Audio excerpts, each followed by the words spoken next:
Hi guys, ValargeTCG here, and welcome back to my channel. This is your first time here, please consider leaving a like and subscribing to see more content like this. But today we're doing something a little bit different. Over the weekend I did play on an online local tournament here, and I did get first place. The deck I'm playing is Prank-kids, so I thought I'd do a deck profile just in case if anyone wanted to see Prank-kids. So without further ado, let's get into the deck. So starting off, we have 3 Prank-kids Fansies, 3 Dropsies, 3 Lampsies, and 3 Rocksies. Pretty self-explanatory. You definitely want to play 3 of every prank kid to get your play started. Then we're playing 3 Parallel Exceed. Shout out to my friend Colin who thought of this idea. I was really sick of getting hand trapped after summoning the first prank kid. You know, you send it to the grave, he gets ashed or gammoned, your turn it kind of ends there. So you want to have Parallel Exceed to chain block right there. Plus this lets you go into Rafflesia so you can stop future hand traps after that. Speaking of hand traps, we have 2 Nibiru, 3 Ash, 3 Imperm.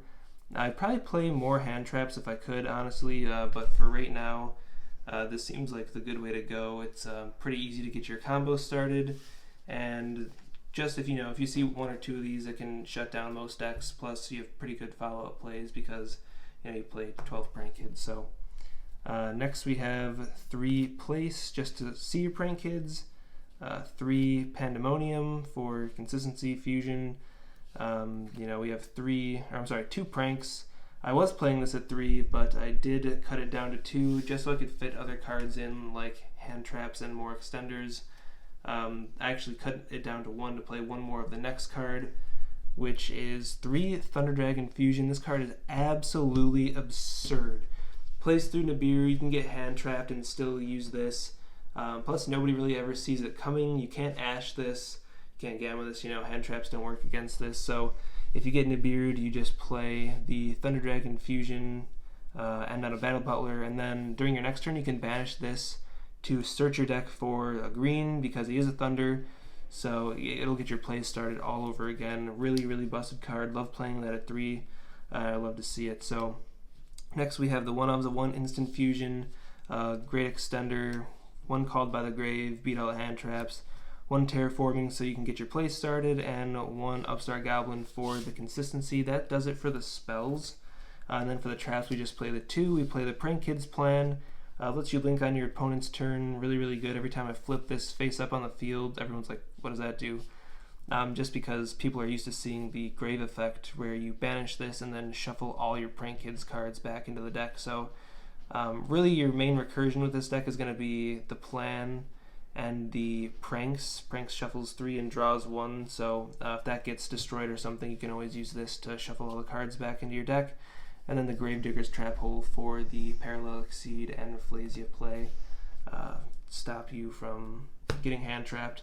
One thing about that though is that you can still get Nibiru'd if you do the Parallel Exceed, but there are ways to play around Nibiru in the deck without summoning 5 times, and you can still make a Battle Buttler on your opponent's turn. We'll do the extra deck next. Extra deck, we play 2 Prank-kids Battle Buttler, absolutely insane card, Raigeki twice, and when it gets destroyed you can summon a monster from your graveyard that's not a fusion monster. It has to be Prank-kids obviously. Then 2 Rocket Ride, same thing, you can attribute this card, summon 2 Prank-kids, self-explanatory.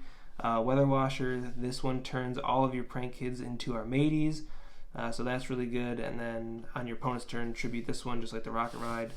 That does it for the fusions. For the links, the card that makes this deck absolutely insane, the Meow-Meow. You just, normal summon 1 prank kid and you're just off to the races. And then this one allows you to tribute like a fusion monster or a synchro monster, a link monster without it leaving the field. You can banish it from the graveyard. So double Raigeki, double Harpy Feathers Dusters. Then we play the 2 Prank-kids Dodo-Doodle-doo. Pretty self-explanatory. Get the search, you get the add back from the grave. Bow Wow Bark. Does the same thing, but anything this points to that's a prank kid gains 1,000 attack points, so that definitely does come up.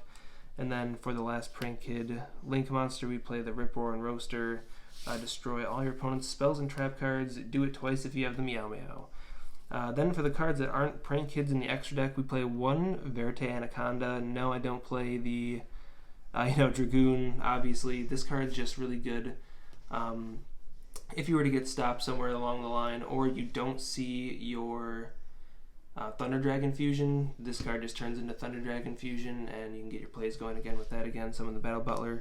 Play the one Knightmare Phoenix for deleting back row. You definitely don't want to see, there can be only one goes end match. Cards like that are going to just stop this deck in its tracks, so you can play Phoenix to get around that. Then we play the Access Code Talker. This card could be a Boral Sword Dragon if you really wanted to. Right now I'm playing with the Access Code Talker just to kill stuff and then attack for game with that. This plus Battle Buttler is usually going to be game. And then the last card in the deck, we have the Traptrix Rafflesia. That's going to be for the Parallel Exceed combo, and that stops hand traps. So this might turn into an Abyss Dweller maybe sometime in the future. You could really play this or that if you don't want to play the Gravediggers combo. The Parallel Exceed is mainly for chain blocking that normal summon that you have. And then the side deck that I played for this weekend, I really liked it a lot. A couple cards did come in clutch a few times. We played the one Pankratops. This card just speaks for itself. It's at 1 for a reason. We play the third Nibiru in the side deck here. You don't want to brick on 2, and you don't want to really see that when you're going first. Same reasoning for this kind of year. Excuse the rare. It's kind of an inside joke with my friends. We play the rare because you always draw the ultras. And then 3 Gamma. I don't like to play this card in my main deck because if I do have to go first, this card isn't that great. The only thing you'd want to use it on is if they were to Ash or Gamma your normal summon guy in the graveyard, but since you have the Meow-Meow in the field, that's not going to work. And then we play the 3 Ghost, Bell, and Haunted Mansion. This card's insane against the mirror match. You hit the Rocket Ride, or in some scenarios you can hit the Dodo, and it just kind of kills their turn. So not only is it good against that, it's also good against other decks too, like Virtual World. If you hit the Lao, they just kind of cry, and they don't get their Nyan Nyan out of the graveyard. Pretty good. Then we have the 3 Cosmic Cyclone, just good for back row decks. Mystic Mine, even though this deck can play under Mystic Mine, this card's just good for back row matchups in general, or other pesky field spells and such like that. My favorite card to hit with this is the Schism, Shadal's Schism, because if they're summoning a Winda on you and they're playing Dogmatica Invoked, you're just losing to Winda. There's nothing you can really do. But if you are a Super Chief and you draw the Cyclone, you just kill that, so that doesn't happen. The last card in the side was the 3 Ice Dragon's Prison. Honestly, this card probably gets sided in the least. I'm thinking about playing Warning Point instead of this, but I did play this for the tournament, so I did want to show it off. It's still good. It's still good against this deck. You can play around it. There's a certain line of play that you can take so you don't get your Fansies and your Dodo-Doodle-doo banished. I know one of the main bread and butter combos is the second Prank-kids monster you summon will be Fansies. So you'll have Fansies and Dodo on the field.